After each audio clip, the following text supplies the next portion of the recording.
Shalom bien-aimés, soyez la bienvenue sur cette étude biblique. Aujourd'hui, je vais vous en parler de quelque chose.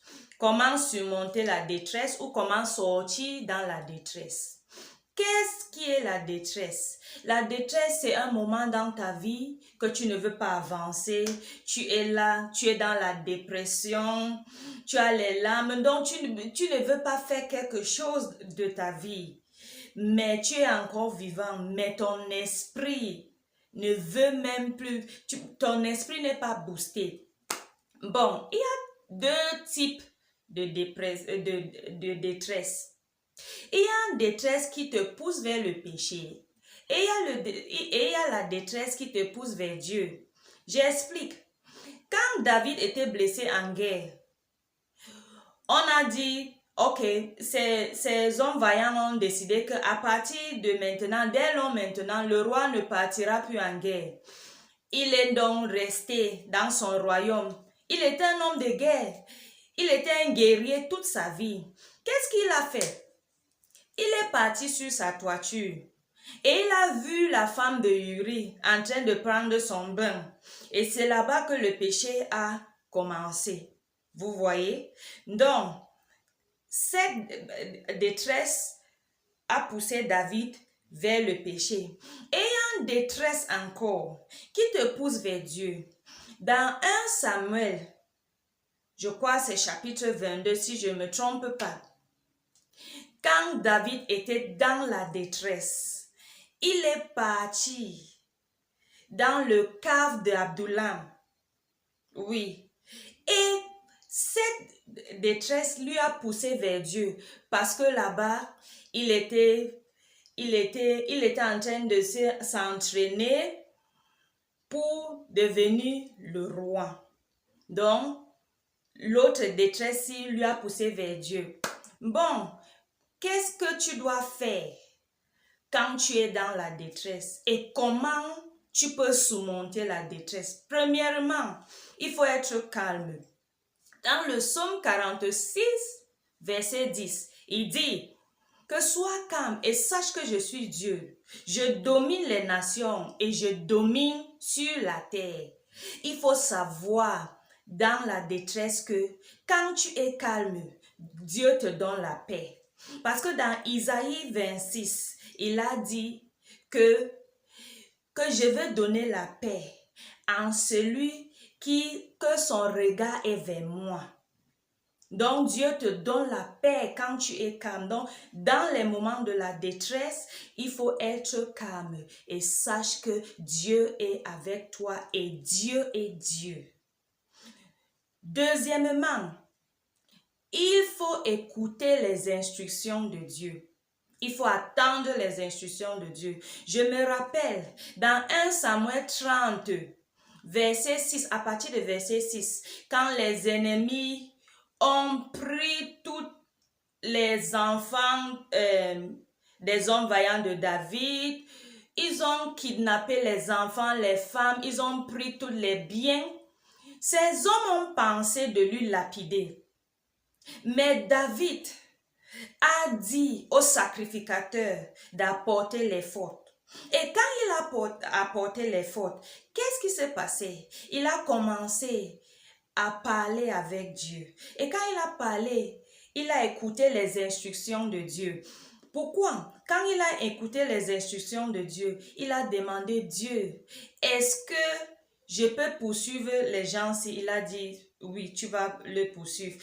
Est-ce que je veux les atteindre? Il dit, oui, tu vas les atteindre. Il dit, est-ce que je veux recouvrer ce qu'ils ont pris? Il a dit, oui. Quand tu es dans la détresse, il faut attendre l'instruction de Dieu avant d'avancer. Parce que quand tu n'entends pas l'instruction de Dieu, tu seras comme Saül. Il n'a pas attendu pour recevoir l'instruction de Dieu et après, il a sacrifié, il a fait ce qu'il ne devait pas faire et en cela, Dieu lui a rejeté. Troisièmement, il faut invoquer le nom, il faut invoquer l'Éternel. Pourquoi? quand tu invoques l'Éternel, car dans le psaume 86, verset 7, il dit, j'invoque le Seigneur, car j'invoque le Seigneur le jour de la détresse, car il m'exauce. Dans Job 36, verset 16, je pense, il dit, il me retira de la détresse. Quand tu invoques le nom de l'Éternel, sauf l'Éternel peut te retirer dans la détresse et il ne va pas te livrer au bon plaisir de tes ennemis. Dans le psaume 20, le premier verset, il dit que non, verset 2, parce que c'est lui second, c'est en anglais que c'est le premier verset. Chapitre 20, il dit que Dieu t'exauce le jour de la détresse et il te délivre dans les mains de tes ennemis. Quand tu invoques le nom du Seigneur, seul il va te délivrer, il va te donner la paix et il va te faire avancer. Donc, le jour de la détresse, il faut invoquer le nom de l'Éternel. Dernièrement, voilà le quatrième point. Il faut éviter le mauvais compagnie. La Bible dit dans 1 Corinthiens 15, dans 1 Corinthiens 15, verset 33, il dit, ne vous trompez pas. Ils disent, les mauvaises compagnies corrompent, donc, les mauvaises compagnies te rendent les mauvaises manières. Oui, que ne vous trompez pas. Mauvaise compagnie corrompt les bonnes manières. Donc, le jour, il faut être avec les gens qui ont la même vision avec toi.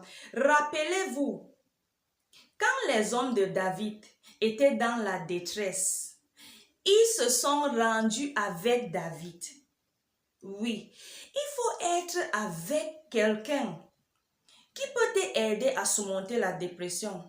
Quand Saül voulait tuer David, David est parti vers le prophète Samuel. Et c'est là-bas que le prophète Samuel lui a fortifié. Et il est devenu un bon sacrificateur et il est devenu un bon prophète. Et c'est pour ça qu'il a écrit beaucoup des psaumes qui sont les cantiques qu'on utilise aujourd'hui.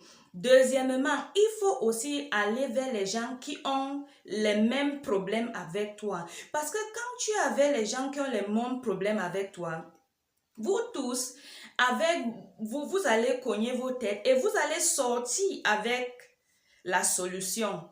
Donc, par exemple, les hommes de David qui étaient venus, qui étaient dans la détresse, qui étaient dans les dettes, je crois que c'est 1 Samuel, j'ai oublié, ou c'est 22, si ce n'est pas le chapitre 22, ça doit être 23.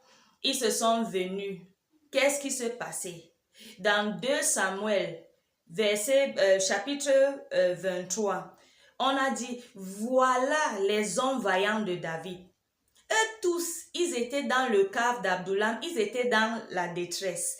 Mais, à la fin, eux tous, ils étaient les hommes vaillants. Premièrement, il faut être calme.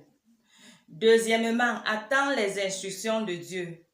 Troisièmement, il faut invoquer le nom de l'Éternel. Quatrièmement, éviter les mauvaises compagnies. Je prie pour toi aujourd'hui, bien-aimé, que Dieu t'aide à surmonter la dépression. Que Dieu te donne, éclaircit tes pas. Et Dieu te met avec les relations dans ton chemin, les relations que ensemble vous pouvez surmonter la dépression ensemble et vous deviennent les hommes vaillants de Dieu. Que Dieu vous bénisse. À la prochaine fois. Shalom. N'oublie pas de souscrire sur cette chaîne. Et n'oublie pas aussi de me suivre sur Facebook. Chaque jour, je vous apporte l'évangile du jour sur Facebook, sur les Reels et sur les Shorts YouTube. À la prochaine. Que Dieu vous bénisse, bien-aimés. Shalom.